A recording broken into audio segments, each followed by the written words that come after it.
सबके पाप को प्रक्षालित करने वाली वाणी वही हो सकती है जिसके पद पद में प्रभु के परम पावन पतित पावन नाम जुड़े हुए हैं।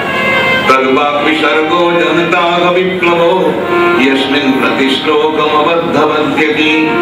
भले ही सुंदर सुललित पद न हो, सुंदर संगीत की झंकार न हो, लयबद्धता न हो, लेकिन प्रभु के नाम पतित पावन नाम जुड़े हुए हो, उनकी अमल कीर्ति जुड़ी हुई हो, तो वो वाणी जगत को पावन बनाने वाली होती है। तो वेदव्यास जी आप कृपा करके समाधिस्थ बनिए और प्रभु की अनंत अनंत लीला विभूतियों को अपने मन में आकलन कीजिए और उनका संस्मरण करके आप ऐसी अमर कृति रच लीजिए जिसके श्रवण अध्ययन मनन निधिध्यासन से मानव मात्र तक अखिल बंध मुक्त समाधिना अनुस्मरत विचेष्टितम्। न तो केवलम ब्राह्मण मुक्त न तो केवलम क्षत्रिय मुक्त न तो केवलम वैश्य मुक्त न तो केवलम शूद्र मुक्त अखिल बंध मुक्त समाधिना अनुस्मरत अखिलानाम बंध मुक्त। ऐसी अमर कृति रचना। जब ये बात गुजरी तो वेदव्यास जी ने पूछा कि महाराज आप कहते हैं सारे संसार के लोगों के उद्धार के लिए और नीची जाति वाले लोगों के उद्धार के लिए, क्या कोई अभी तक इतिहास बना है कि कोई नीची जाति वाला भगवत भक्ति के सहारे तरा है, उबरा है? तो देवर्षि नारद जी महाराज मुस्कुराए और कहा महाराज वेदव्यास जी आप नीची जाति वाला कोई उबरा, कोई उद्धार प्राप्त हुआ ऐसा पूछते हो? देखो आपके सामने स्वयं नारद नाम का एक प्राणी खड़ा है जिसको शूद्र कुल में आकर के जन्म लेना पड़ा था, लेकिन भक्ति के सहारे ही उद्धार प्राप्त हुआ। मैं स्वयं उसका इतिहास हूँ। वेदव्यास जी कभी मैं शूद्र बालक बंधन का पैदा हुआ था, लेकिन हरिभक्ति के सहारे में उद्धार हुआ। तो वेदव्यास जी ने बड़े आश्चर्य से पूछा महाराज आपको शूद्र बालक बन के आना पड़ा? थोड़ी अटपटी बड़ी विचित्र कथा सुनने को मिली मुझे, आप पूरी कथा सुनाइए कैसे आप शूद्र बालक? तो नारद जी बताने लगे वेदव्यास जी प्रभु की लीला विचित्र है। मैं ब्रह्मा जी का पुत्र बन करके आया था, मैं कैलाश में ये वीणा उसी तरह से उसमें उस वक्त भी थी और मैं था, मेरे परम मित्र थे गंधर्वराज, वो भी हाथ में वीणा लेकर के मेरे साथ साथ करते थे। हम साथ साथ पढ़े पले, साथ साथ जवान हुए, साथ साथ यहाँ वहाँ घूमते थे दोनों मित्र।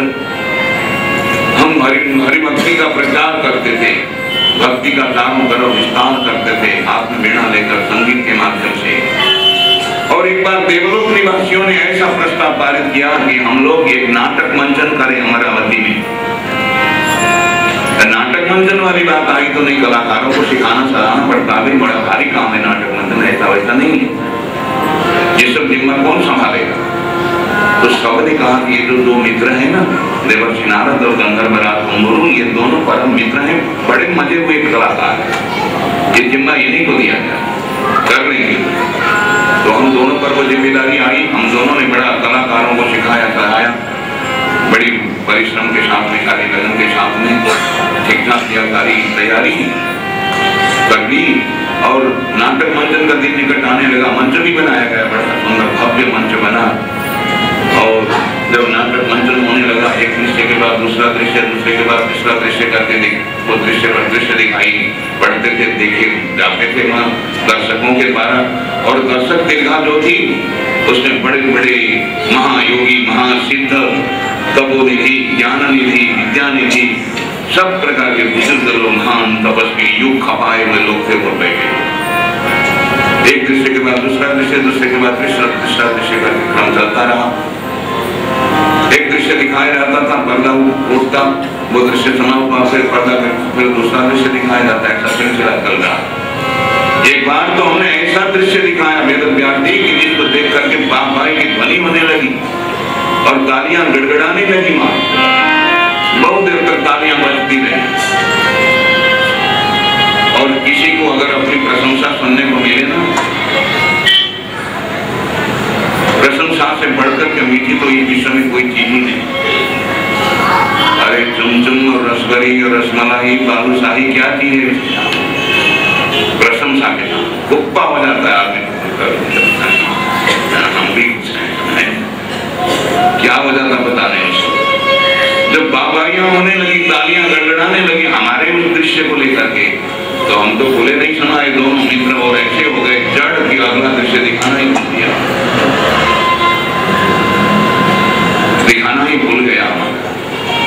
था गिरा हमेशा गिरा, उठता ही नहीं, ऐसा हो गया।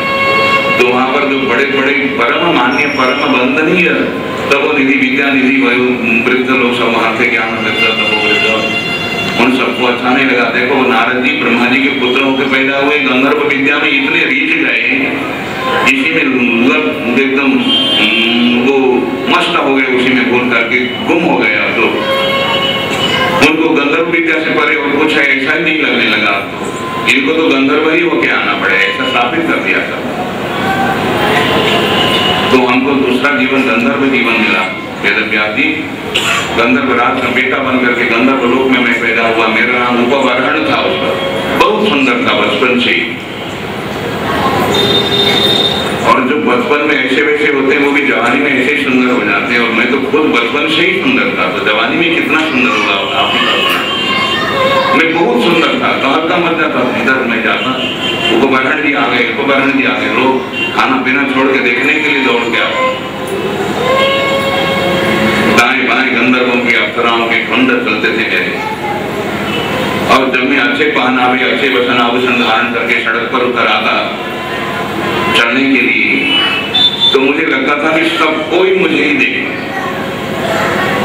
कुछ लोग होते हैं ना, जब अच्छे पहनावे सुंदर गहने आभूषण धारण करके चलने लगे, तो उस दिन उनको कुछ ऐसा अटपटा लगता कि देखो आज ही मैंने अच्छे पहनावे धारण किए और आज ही कोई देखने वाला नहीं।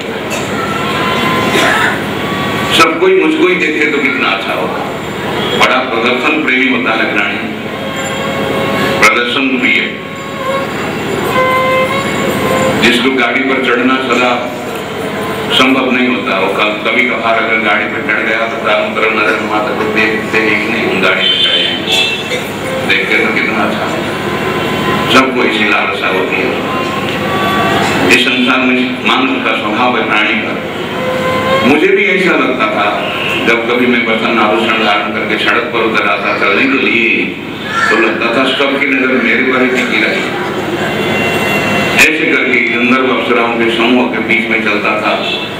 जिधर देखो मेरा आगमन हुआ तो लोगों में कौल का मचता था। बस इसी तरह के समय कट रहा था, जवानी का समय था। और एक बार गंधर्व लोक के निवासियों ने भी ऐसा ही प्रस्ताव पारित किया कि हमको भी नाटक मंचन करना पड़ेगा, जैसे देवलोक वासियों ने किया। उसका बड़ा प्रचार हुआ था, तो निश्चय तो किया, प्रस्ताव तो पारित कर लिया, लेकिन तैयारी कौन करेगा, ऐसी बात आई। सबने कहा अरे तो मजा हुआ कलाकार है, उपकरण नहीं है, बहुत मजा हुआ कलाकार, नंबर ही कलाकार, इसको दिया जाए। मेरे पर ही आ गया मुझे। तो मैंने बहुत मेहनत के साथ में कलाकारों को सिखाया, सराहाया और बहुत सुंदर मंच बनाया। मंच बना हुआ तो दिन आ गया प्रदर्शन का, और उस मंच में जाने का जो रास्ता था, दाएं बाएं सब बड़े बड़े तपस्वी, ज्ञान वृद्ध, वयोवृद्ध, तपोवृद्ध, विद्या वृद्ध, तरह तरह के महान परिपक्व युग खपाए हुए महापुरुष विराजमान थे।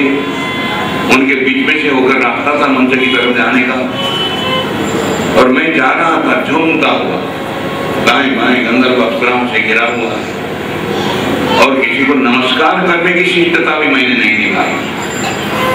चार चीजें बड़ी मुश्किल कर देती है मानव को अपने जीवन में।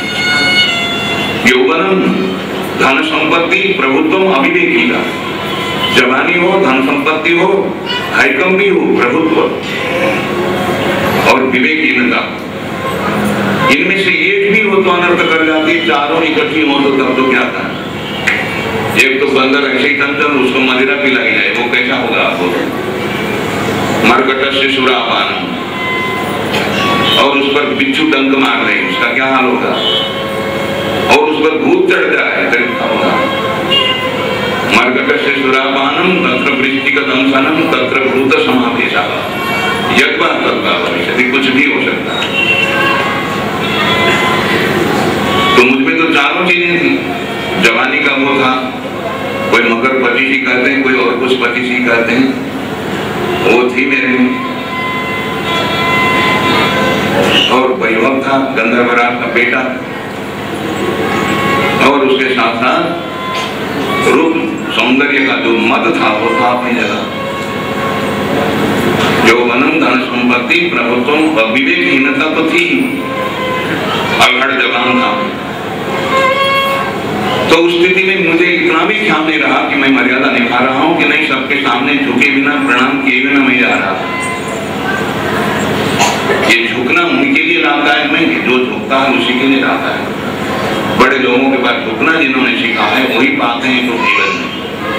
धरती की गोद में दो तरह के पेड़ होते हैं, एक तो वो होते हैं जिनको फल देना है, फूल देना है, वो झुके हुए होते हैं, और जिनको ना तो फल देना है ना फूल देना है, न छाया देनी है, वो खड़े खड़े लेके जाते हैं त्रिशूल की तरह से ऊपर ही उठे हुए, शूल की तरह।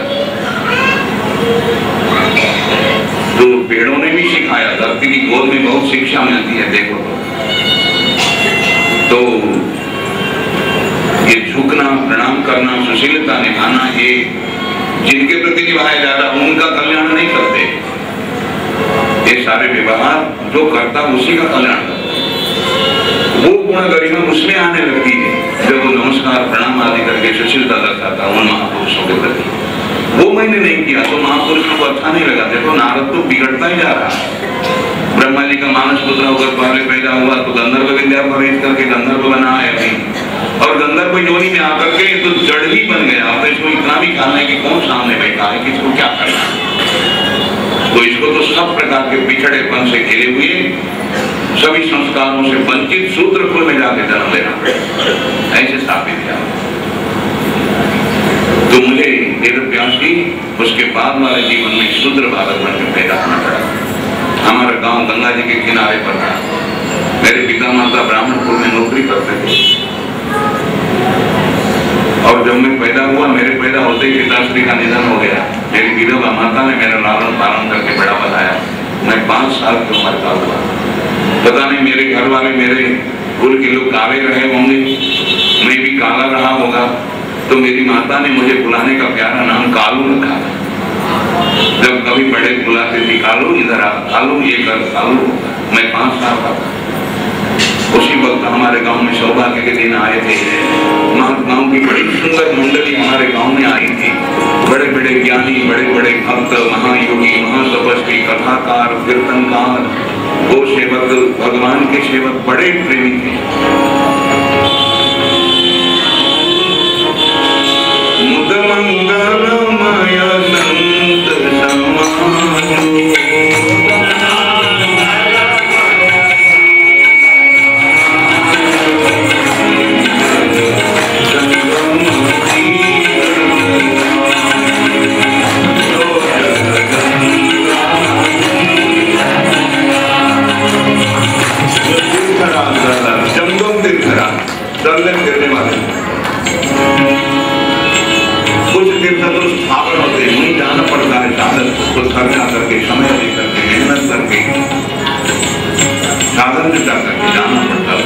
वो नहीं मिलते खुलते, अपनी जगह पड़े रहे जो बड़े बड़े प्रख्यात तीर्थ हैं। लेकिन ये जो तीर्थ है संत तीर्थ, ये तो जंगम तीर्थ है। जहाँ पावनता नहीं वहाँ पावनता लाते थे, जहाँ अज्ञान का अंधकार है वहाँ ज्ञान की रोशनी जगा देते। ये तो ऐसे विचित्र होते हैं। तो ऐसे महात्माओं का आगमन हमारे गाँव में हुआ। हमारा गाँव तीर्थ तो ऐसे का गंगा जी पास में बहती थी। अब तो हमारा गांव महातीर्थ बना, तीर्थराज प्रयाग ही बन गया, क्योंकि महात्माओं के साथ साथ ज्ञान की सरस्वती आई और भक्ति की यमुना जी भी लेके आए। वो गंगा तो हमारे पास ही थी, त्रिवेणी संगम बन गया प्रयागराज में। सारे गांव वाले उमड़ उमड़ के जाने लगे, महात्माओं के दर्शन करने लगे, भगवान की आरती में जाके आनंद लेके आते, सत्संग सुधा का पान करके आते, कीर्तन सरिता में बह करके आते, गौ माताओं की सेवा का आनंद उठा के आते, प्रसाद भगवान का पाते थे, उससे आनंदित होके आते। सारे गांव वालों में चर्चा करने लगी कि ऐसे महात्मा लोग आए, बड़ा सौभाग्य है, हमारा दर्शन कर पाते हैं, हम सत्संग कर पाते हैं। तो मेरी माँ के मन में भी बात आई कि मेरा कालू भी तो पहुंचा दिया जा सकता है उनके बीच में, तो इसका भी जीवन बनता, ये भी बड़ा आदमी बनता। मेरी माँ के भी मन में ऐसी बात आई। अपने आश्रयदाता ब्राह्मण देवताओं से कहा हाथ जोड़ के मेरी माँ ने कि मेरे कालू को भी पहुंचा दीजिए, मेरे आश्रयदाता उन महात्माओं के चरणों की सेवा में मेरे कालू को भी पहुंचा दीजिए। मेरी माँ की सुनी उन्होंने और मुझे पहुंचा दिया 5 साल की उम्र में। जब महात्माओं के बीच पहुंचे आश्रम में, उनके साधना स्थल में, उन्होंने हमारे गाँव के पूरे ढांचे को ही बदल डाला।